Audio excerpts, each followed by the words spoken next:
அஸ்ஸலாமு அலைக்கும். Hi everyone. இன்றைக்கி நம்ம சேனலில் இனிப்பு சம்பல் போட்டு அரிசி மாவில் செய்யக்கூடிய கொழுக்கட்டை தான் செய்ய போகிறோம்.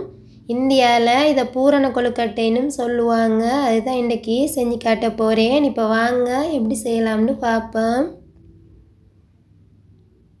நான் கொழுக்கட்டை செய்கிறதுக்காக கடைகளில் விற்கக்கூடிய இந்த இடியப்ப அரிசி மாவு தான் எடுத்து வைக்கிறேன். நீங்கள் உங்கள்கிட்ட என்ன அரிசி மாவு இருக்கோ அதே எடுத்துக்கோங்க. எந்த அரிசி மாவாக இருந்தாலும் பரவாயில்ல. நான் இப்போ இந்த டம்ளரால் 2 கப் அளவுக்கு அரிசி மாவு எடுத்துக்கொள்கிறேன்.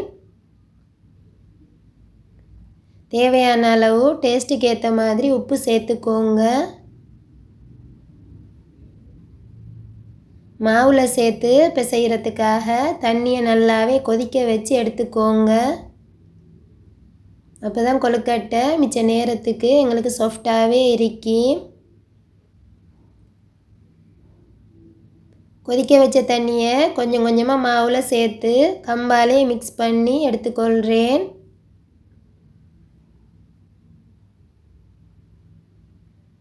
கையை வச்சா எங்களுக்கு கையை சுற்றும். அதனால் நான் அகப்ப கம்பு தான் எடுத்து வைக்கிறேன். நீங்கள் கரண்டியால் கூட மிக்ஸ் பண்ணி எடுக்கலும்.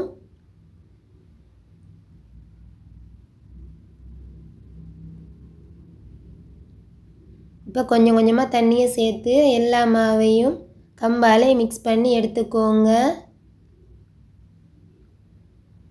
கம்பாலே மிக்ஸ் பண்ணிவிட்டு சூடு ஆறின பிறகு இப்படி கையாலே மாவை பிசைஞ்சு எடுத்துக்கோங்க.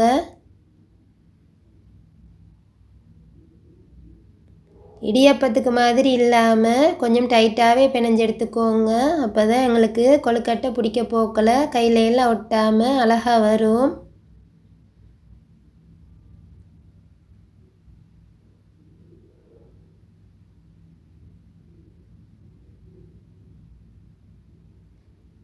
இப்போ நாம் மாவை நல்லாவே பிசைஞ்சு எடுத்தாச்சு.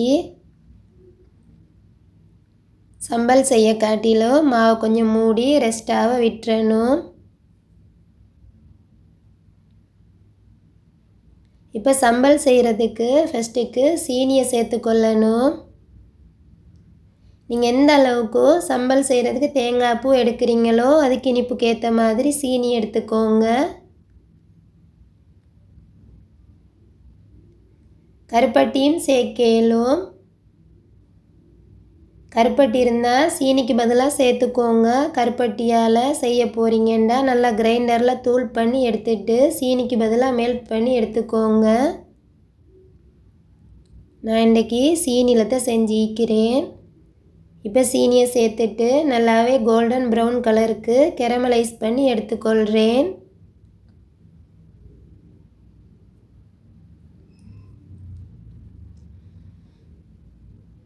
அடுப்பை குறைச்சே வச்சிட்டோம்னா சீனி அதுவாகவே கரைஞ்சி கெரமலைஸ் ஆகி வந்துடும். இந்த கலருக்கு வந்த பிறகு தேங்காய் பூவை சேர்த்து நல்லா மிக்ஸ் பண்ணிக்கோங்க. நான் 2 கப் மாவுக்கு 2 கப் தேங்காய் துருவல் எடுத்து வைக்கிறேன். நீங்கள் எந்த கப்பால் மாவு அளந்து எடுக்கிறீங்களோ அதே கப்பாலே தேங்காய் துருவல் எடுத்துக்கோங்க.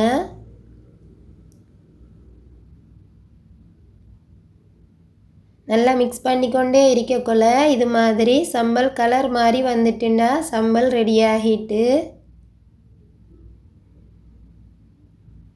இப்போ அடுப்பு ஆஃப் பண்ணி விட்டுக்கோங்க.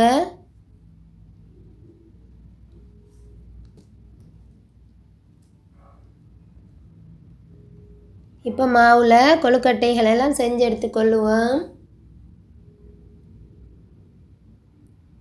நீங்கள் எந்த சைஸில் கொழுக்கட்டை செய்ய போகிறீங்களோ அந்த சைஸ்க்கு ஏற்ற மாதிரி மாவை தட்டி எடுக்கிறதுக்காக உருண்டை பிடிச்சி எடுத்துக்கோங்க. மாவெல்லாம் நான் ரொட்டி ஷேப்புக்கு தட்டி எடுக்கிறதுக்காக இந்த அங்கர்கிட்ட பேக் தான் யூஸ் பண்ணிக்கிறேன்.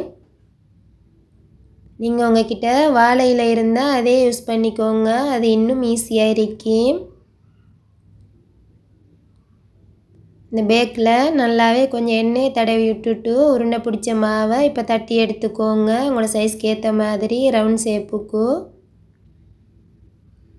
கைகள்லையும் கொஞ்சம் மறக்காமல் எண்ணெய் தடவிக்கோங்க. அப்போ தான் மாவு ஒட்டாமல் வரும். இப்போ தட்டி எடுத்ததுக்கு பிறகு பாருங்கள் எப்படி ஈஸியாக கலண்டு வருதுண்டு. எண்ணெய் தேய்க்காமல் விட்டுட்டோம்னா மறந்து அப்படியே ஒட்டி பிடிச்சிரும் மாவெல்லாம் அதில். இது மாதிரி பெட்டி சச்சு எல்லார வீட்லேயும் இருக்கி. இது இல்லாட்டி நீங்கள் கைகளாலேயும் செஞ்செடுக்கலும். பெட்டி சச்சில் கொஞ்சம் நல்லாவே எண்ணெயை தடவி விட்டுட்டு எப்படி தட்டின மாவு அதில் வச்சுட்டு நடுவுக்காக்கி சம்பலை வச்சு எடுத்துக்கோங்க.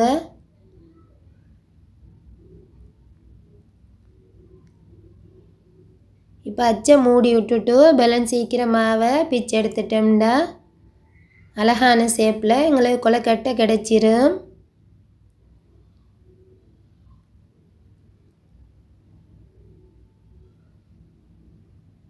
இப்போ இதை கையில் போட்டு 2 தட்டு தட்டிட்டோம்னா கொழுக்கட்டை ஈஸியாக கலண்டு வந்துடும்.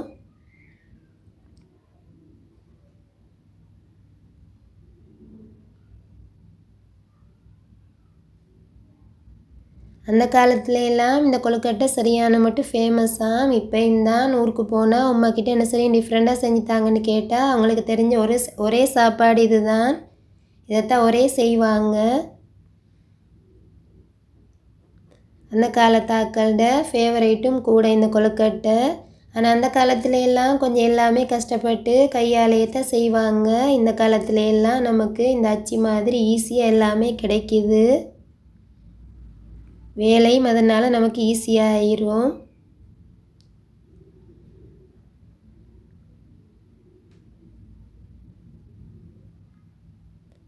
இப்போ இது மாதிரி எல்லாத்தையும் செஞ்சு எடுத்துகிட்டு காட்டுறேன் பாருங்கள்.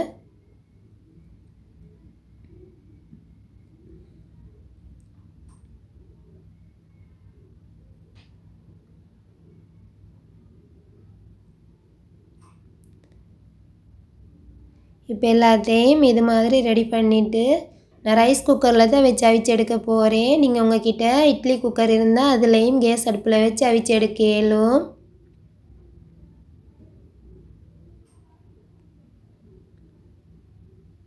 சின்னவங்கெல்லாம் சரியான மட்டும் விரும்பி சாப்பிடுவாங்க. செஞ்சு கொடுத்து பாருங்கள், டேஸ்ட் அந்த மாதிரி இருக்கும்.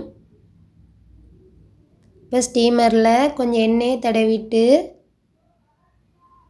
கொழுக்கட்டைகள் எல்லாம் அதில் வச்சுட்டு ரைஸ் குக்கரில் ஒரு 10 நிமிஷத்துக்கு வச்சு எடுத்துட்டோம்னா எங்களோட டேஸ்ட்டான கொழுக்கட்டை ரெடி ஆகிரும்.